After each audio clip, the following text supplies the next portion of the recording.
Hey everybody, welcome back. I've just got one more short video for you that I just wanted to break out from the others just because I just didn't want it to get lost in the fray. And I thought that perhaps this one might be especially useful for you in a very pragmatic way.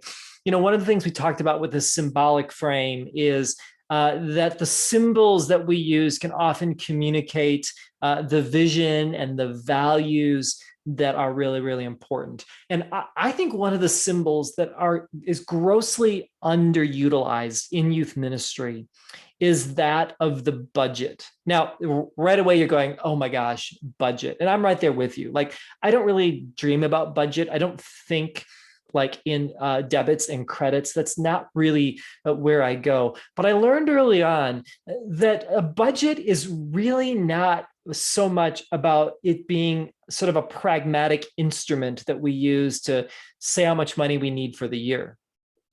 It actually is a symbolic treatise of the vision and the priorities that we want to put into our ministry for the upcoming year. As a matter of fact, I think that when a budget is done right, it can be so compelling that I think those that are making the decisions about how to spend money will actually look more favorably at your budget because you've put in the time to not just put in numbers, but to actually tell a story and create a vision.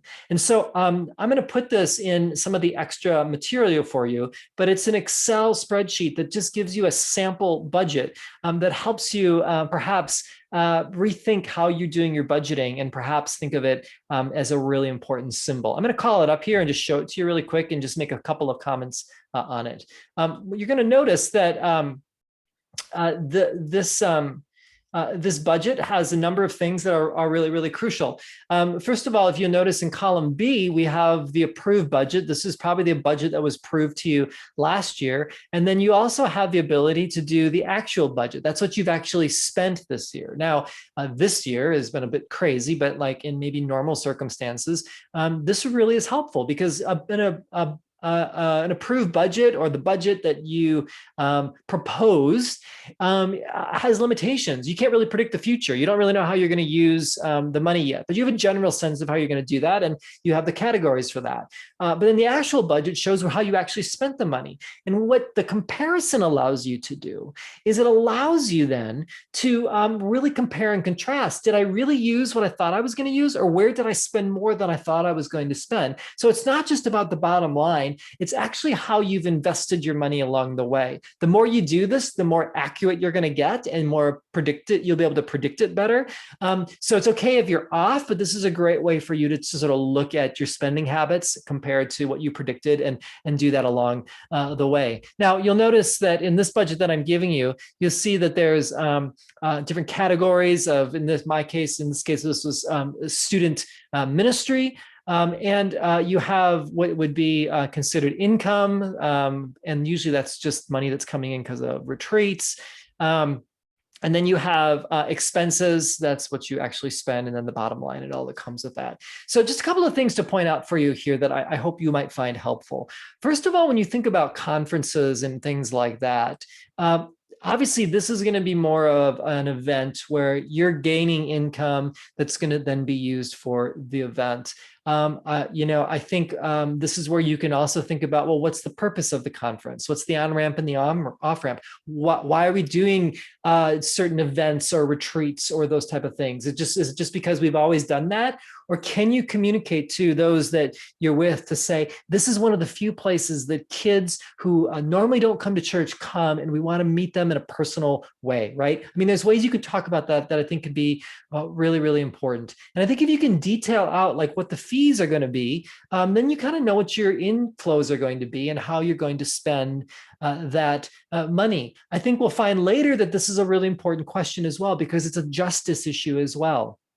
Are there kids in our youth group that we can actually know that they'll pay? And are there other kids that won't come because they can't pay? And is our budget in such that we're actually excluding some families over others simply because of the price point? Are there ways that we can carefully and compassionately and show dignity allow for anybody to come, and that we factored in for that to happen, that people can pay what they need to pay in order to be a part of this.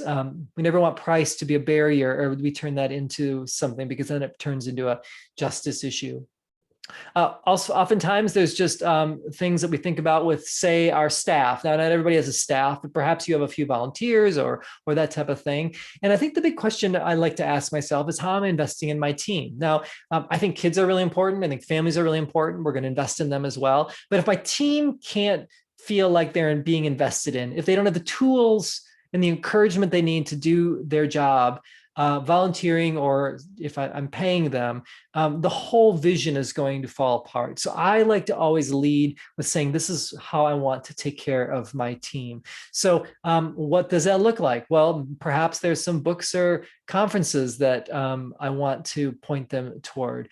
Perhaps I have interns. Perhaps I want to appreciate them through celebrating their birthday or that type of thing. I think feeding them sometimes at certain times along the way can be a really bonding and important time. And sometimes there's mileage or travel associated with that as well. I'm always trying to think about how I can support those that are volunteering or serving. So that's not coming out of their personal pocket. They probably can afford it. It's just a gesture, but it really goes a long way of us saying, hey, we know you're giving of your time. We want you to focus on working with kids and not worry about this portion, right? When it comes to other priorities, then you just have other expenses, right? This comes with programming and retreats and everything else. And the big question I like to ask here is, how are we investing our time and our energy? And a lot of times these expenses really begin to reflect our priorities, right? Where do we spend the most money? Where do we spend the most time?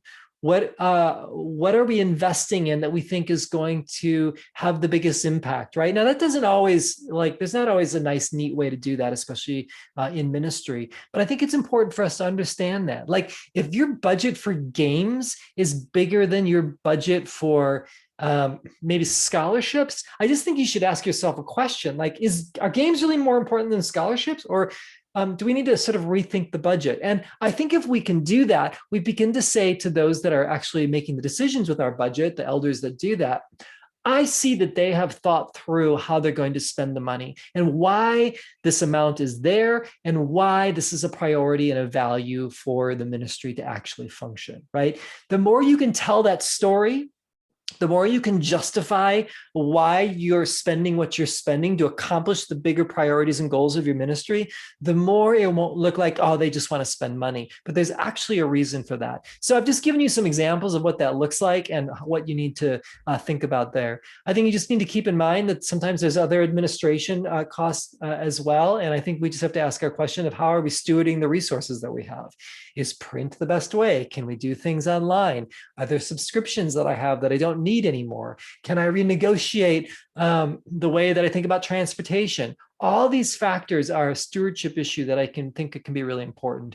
And then I think I always like to remind leaders like you, make sure that you have a line item for personal development.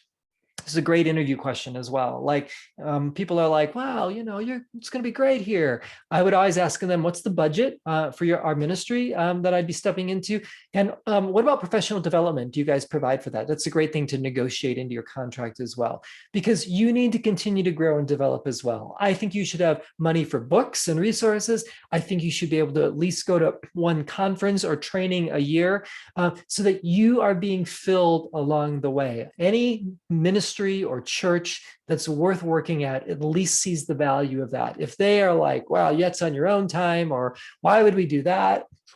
I think that should be a yellow flag for you to actually think about whether or not they're really committed to investing in you. Okay, so this is just a basic budget that I wanted you to see. This is an Excel spreadsheet that I'm going to upload for you. So take it, use it, make it your own. But I hope that this symbol that is deeply pragmatic can also be a way for you to communicate to your leadership what you value, what your goals are, what you aspire to be about, and the ways and the path to get there through the budget. Okay, great. I hope you find that interesting, and I hope helpful. And we'll see you next time. Grace, peace.